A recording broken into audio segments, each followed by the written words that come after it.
दोस्तों, दुनिया का सबसे बड़ा सीरियल किलर शायद कभी पकड़ा नहीं जाता अगर उसको कंप्यूटर चलाना आता।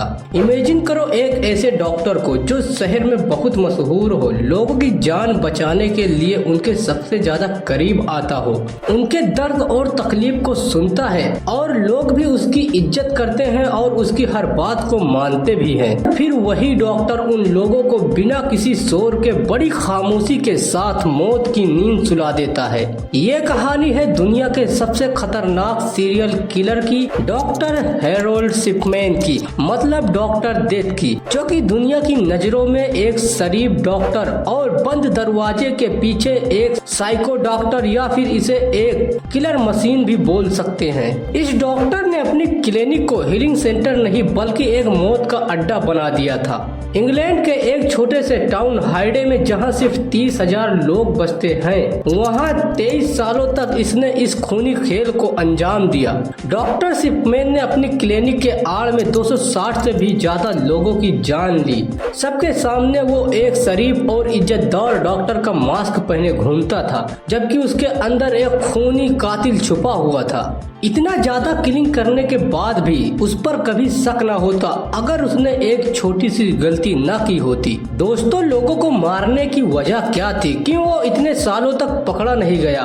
पुलिस को ऐसा क्या सबूत मिला जिसकी वजह से डॉक्टर बेनकाब हो पाया?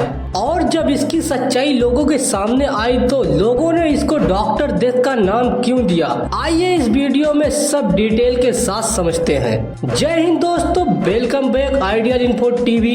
दोस्तों, डॉक्टर डेथ इंग्लैंड में एक छोटे से टाउन हाइडे में अपनी क्लिनिक चलाया करता था, जहां सिर्फ 30,000 लोग बसते हैं, जिसमें से 3,000 से भी ज्यादा लोग डॉक्टर डेथ के मरीज थे। इस डॉक्टर ने अपने खतरनाक खेल को अंजाम देने के लिए एक यूनिक टेक्निक अपनाया था। वो अक्सर अपने उन पेशेंट्स को टारगेट करता था जो बूढ़े और अकेले जिंदगी जी रहे होते थे, जिन्हें सोसाइटी ने लगभग भुला ही दिया था। ऐसे लोगों की मौत पर किसी को शक भी नहीं होता था और डॉक्टर डेथ के लिए यही एक गोल्डन अपॉर्चुनिटी थी। वो इन मरीजों के साथ घंटों गुजारता, उनके गमों को सुनता और उन्हें ये यकीन दिला देता था कि वो उनका एक सच्चा दोस्त है। वो अकेले नहीं है, उनके साथ डॉक्टर शिपमैन भी है। दोस्तों, लोगों ने भी उस पर इतना विश्वास कर लिया था कि कुछ लोगों ने तो अपने घर की चाबी भी उसके हवाले कर दी थी। अपने इस अच्छे बर्ताव की वजह से वो हाइडे में बहुत ही मशहूर हो गया था,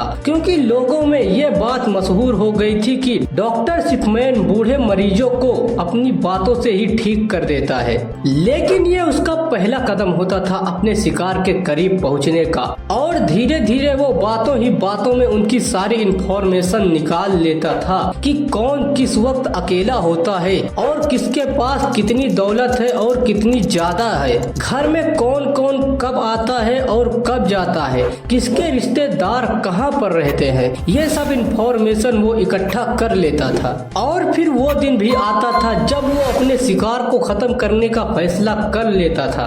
ज्यादा डोजेज में पेन किलर देकर और फिर इंजेक्शन का ओवरडोज करके शिपमैन ने अपने हर एक कत्ल को ऐसे ही अंजाम दिया कि जैसे लगे कि इनकी मौत अपने आप हुई हो, क्योंकि वो मरीज पहले ही 80 साल के होते थे तो किसी को उनकी मौत पर ज्यादा शक नहीं होता था। यह सिलसिला इतना फ्लोलेस था कि कई सालों तक पकड़े जाना तो दूर की बात, किसी को उसके ऊपर शक तक नहीं होता, लेकिन सिर्फ तब तक जब तक वो खुद गलती नहीं कर बैठा।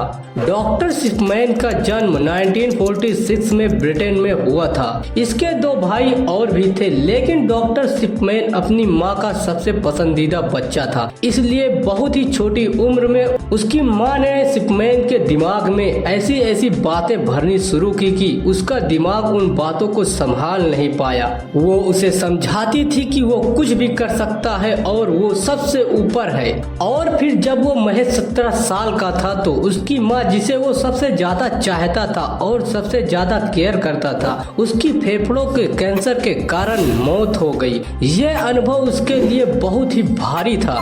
उसकी माँ की मौत से पहले जब भी डॉक्टर सिपमैन अपनी माँ को डॉक्टर के पास ले जाता था तो वो डॉक्टर के बिल्कुल ही करीब खड़ा होकर ये देखता था कि उसकी माँ को कौन सी दवा दी जा रही है। डॉक्टर सिपमैन की माँ को जब ज्यादा तकलीफ होती थी तो डॉक्टर उसकी माँ को मॉर्फिन का इंजेक्शन देता था, जो उसकी माँ की तकलीफ को कम करने के लिए दिया जाता था। जैसे ही उसकी माँ को ये इंजेक्शन दिया जाता, उसकी माँ अपने सारे दुख दर्द भूल कर सो जाती थी, लेकिन सिपमैन बहुत परेशान हो जाता था। दोस्तों, मैंने यहाँ पर जो डायामॉर्फिन वाली बात बताई है उसे अपने दिमाग में बनाए रखिएगा, क्योंकि आगे चलकर ये स्टोरी इसी के आसपास घूमने वाली है। बाद में जिन लोगों ने इस केस को स्टडी या रिसर्च किया, उनका कहना है कि यही वो वक्त था जब सिपमैन की दिमाग में खूनी खेल का बीज बोया गया और वह ये सोचने पर मजबूर हो गया कि उसके हाथों में जिंदगी और मौत देने की ताकत है। इसके बाद उसने डॉक्टर बनने का फैसला किया और तकरीबन 19 साल की उम्र में अपने प्यार से मिलता है, मतलब अपनी पत्नी से मिला और दोनों ने शादी भी कर ली। आपको बता दूं कि डॉक्टर सिपमैन के 4 बच्चे भी हैं।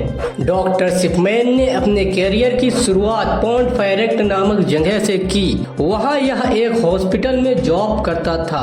फिर 1974 में पोंटफेरेक्ट छोड़कर टोडमोर्डन चला गया, जहां पर वो एक जनरल प्रैक्टिशनर की पोजीशन पर काम किया।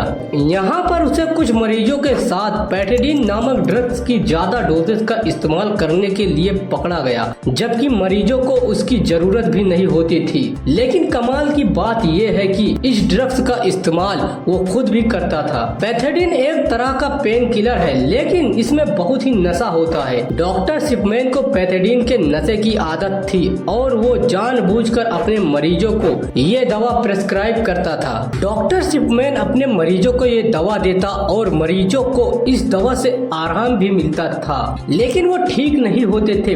बस कुछ समय के लिए नशे की वजह से उनका दर्द कम हो जाता था। आज के टाइम में अगर कोई डॉक्टर या मेडिकल स्टोर वाला ये दवा किसी मरीज को देता हुआ पकड़ा जाए तो उसका लाइसेंस कैंसिल होना पक्का है, लेकिन तब के टाइम पर ऐसा कुछ नहीं था। दोस्तों, डॉक्टर सिपमैन को इस ड्रग्स के साथ पकड़ा गया तो उसे हॉस्पिटल से तो निकाला ही गया, साथ में बात उसके लाइसेंस कैंसिल होने तक पहुंच गई। लेकिन डॉक्टर सिपमैन ने 600 पाउंड देकर खुद को एक सुधार सेंटर में एडमिट करा लिया, जिससे उसका लाइसेंस कैंसिल होने से बच गया। सुधार सेंटर में जाने के कुछ वक्त बाद जब सारे उसको भूल गए तो वो 1977 में हाइडे आ गया, जहां पर वो डोनी ग्रुप मेडिकल सेंटर में जनरल प्रैक्टिशनर लग गया और यहाँ उसने 20 सालों तक काम किया। 1918 में वो जीपी की पोजीशन पर काम करता रहा, लेकिन उसने कभी भी ना ही नशा छोड़ा और ना ही मौका ढूंढकर बूढ़े मरीजों की किलिंग करना, और सिर्फ इसी हॉस्पिटल में रहकर उसने 71 मरीजों की जान ली और उसे फिर भी कोई पकड़ नहीं सका। लेकिन इन मौतों का सिलसिला तब और भी बढ़ जाता है जब 1993 में हाइडे में उसने अपनी खुद की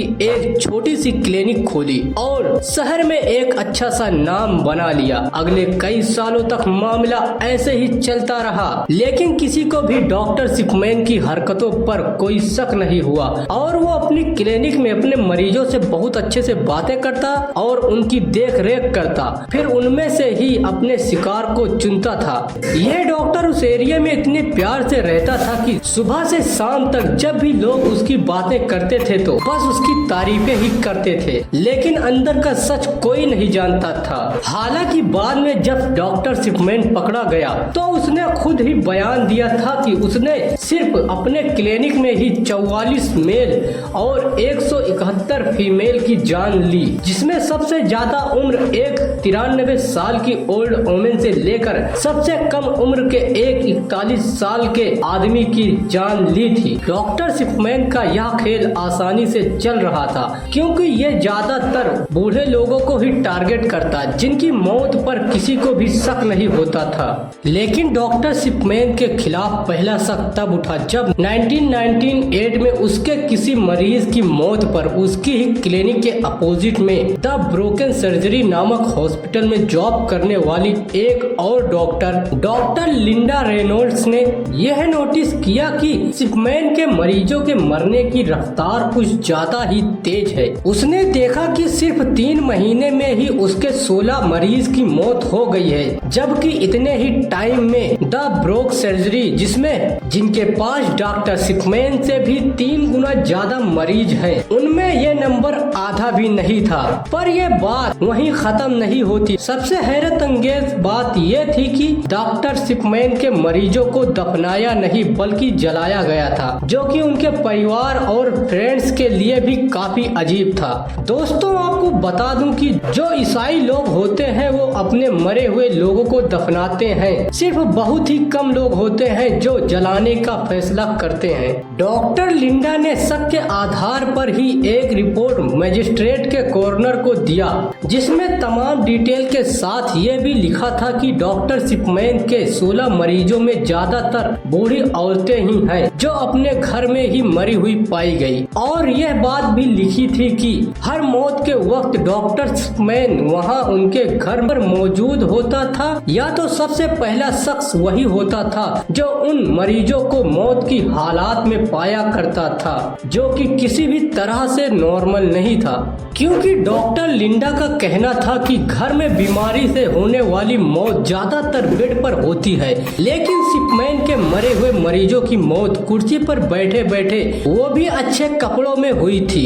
इस रिपोर्ट के आधार पर पुलिस ने एक इन्वेस्टिगेशन भी की, लेकिन पुलिस को डॉक्टर सिपमैन के खिलाफ कोई भी ठोस सबूत नहीं मिला, तो 1 महीने बाद ये इन्वेस्टिगेशन बंद कर दी गई। दोस्तों, आपको बता दूं कि जब डॉक्टर सिपमैन के मरीज मर जाया करते थे तो वो खुद उनके डेथ सर्टिफिकेट के लिए फॉर्म भरता था, जिसमें 2 डॉक्टर्स के सिग्नेचर की जरूरत होती थी। फॉर्म बी जो था वो मरीज के इलाज करने वाले डॉक्टर को भरना होता था, जिस पर वो खुद साइन कर दिया करता था। लेकिन फॉर्म सी जो होता था उस पर दूसरे डॉक्टर्स का साइन कराना होता था, जिस पर वो अपने करीबी डॉक्टर से साइन करा लेता था कि यह डेथ बिल्कुल नॉर्मल हुई है, और वो भी भरोसे की वजह से बिना किसी शक के साइन कर देते थे। इस तरह से सिपमैन अपने मरीजों के डेथ सर्टिफिकेट के लिए गलत इंफॉर्मेशन लिखकर उन्हें आराम से क्राइनिटेशन के लिए भेज देता था, और किसी को भी कोई शक नहीं होता था। इस प्रोसेस की वजह से कई मरीजों की मौत पर इन्वेस्टिगेशन नहीं हुई, और यही वजह थी कि डॉक्टर सिपमैन और लोगों के कत्ल को अंजाम दे पाया। लेकिन अब पकड़े जाने का वक्त आ गया था। दोस्तों, आपको बता दूं कि डॉक्टर सिपमैन पर एक और शक तब उठा जब सिपमैन का आखिरी शिकार टाउन की फॉर्मर मयूर कैथलीन ग्रैंडी थी, जो 23 जून 1998 को इस डॉक्टर के पास ओपीडी लेकर रेगुलर चेकअप के लिए पहुंची। लेकिन जैसे ही वो वहां से दवा लेकर अपने घर गई तो उसके अगले दिन यानी 24 जून 1998 को अपने घर में ही मरी पाई गई। और यहाँ भी डॉक्टर सिपमैन उनके आखिरी वक्त में वहीं मौजूद था। उसके बाद डेथ सर्टिफिकेट पर साइन किया और उसमें मौत की वजह ओल्ड एज लिखी, और इस पर भी किसी को कोई शक नहीं हुआ। लेकिन कैथलीन की बेटी एंजेला वुडरूफ, जो एक वकील थी, उसको अपनी माँ की मौत पर तब शक हुआ जब उसको उसकी माँ की मौत से पहले लिखा गया एक बिल मिला, जिसमें उसकी माँ ने अपनी सारी प्रॉपर्टी सिपमैन के नाम कर दी थी। एंजेला को इस बिल पर शक हुआ, लेकिन शक का कारण बिल नहीं था, बल्कि बिल में लिखी हुई वसीयत थी। वसीयत में लिखा था कि कैथलीन ने एक ही घर को सिपमैन के नाम किया था, जबकि कैथलीन के पास 2 घर थे। इसका मतलब वसीयत ऐसे आदमी ने लिखी है जिसको दूसरे घर के बारे में नहीं पता, और वो शख्स कोई और नहीं डॉक्टर सिपमैन ही था। इसके बाद एंजेला पुलिस के पास गई। जैसे ही पुलिस ने दोबारा से इन्वेस्टिगेशन शुरू किया तो इस बिल में वही टाइपराइटर एरर पाए गए जो डॉक्टर सिपमैन के टाइपराइटर में होते थे, क्योंकि डॉक्टर सिपमैन के टाइपराइटर में कुछ लेटर ऐसे थे जो प्रिंट नहीं होते थे। कोर्ट से परमिशन लेने के बाद पुलिस ने कैथलीन की बॉडी को उसकी कब्र से निकलवाकर फोरेंसिक इन्वेस्टिगेशन के लिए भेज दिया, और जब उसका पोस्टमार्टम किया गया तो उसकी बॉडी में डायामोर्फिन का असर बहुत ज्यादा पाया गया, यानी मॉर्फिन को गलत डोजेज के तौर पर उसे दिया गया था। यह वही केमिकल था जो डॉक्टर सिपमैन अपने मरीजों को खत्म खत्म करने के लिए दिया करता था। जब पुलिस ने उससे इस बारे में पूछा तो सिपमैन ने कहा कि कैथलीन ड्रग्स लेती थी, जिस बात को उसने इलाज करने से पहले अपने कंप्यूटर में नोट की थी।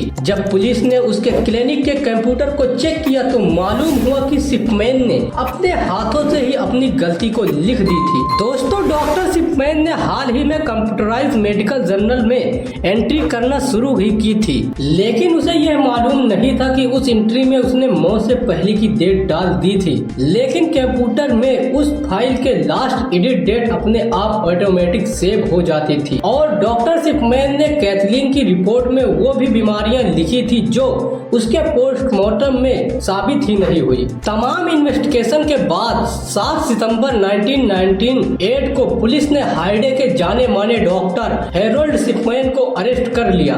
जैसे ही ये बात खुली तो वो लोग भी सामने आ गए जिन लोगों के माँ बाप की मौत डॉक्टर सिपमैन के इलाज के दौरान हुई थी। उनको तो पहले से ही शक था, लेकिन वो शहर के जाने माने डॉक्टर के सामने आवाज नहीं उठा सके। इसके बाद पुलिस ने 15 दूसरे पेशेंट की बॉडीज को इन्वेस्टिगेट किया जो कुछ वक्त पहले ही सिपमैन के हाथों मरे थे। इन सारी बॉडीज में एक खास पैटर्न देखा गया जिसमें मरीज को डायामोर्फिन का जानलेवा डोज दिया जाता, उनके डेथ सर्टिफिकेट में वह खुद साइन करता और मौत की वजह में ओल्ड एज लिखता था। बॉडीज को जलाने की सलाह भी डॉक्टर सिपमैन खुद देता था ताकि जलाने के बाद सारे सबूत मिट जाए। सिपमैन पर इंक्वायरी के दौरान उन सब मरीजों के केसेस को दोबारा देखा गया जो सिपमैन के देख रेख में मारे गए थे। इंक्वायरी टीम ने उन सब डॉक्यूमेंट, डेथ सर्टिफिकेट और मेडिकल रिपोर्ट्स को इन्वेस्टिगेट किया जो सिपमैन से हैंडल किए थे।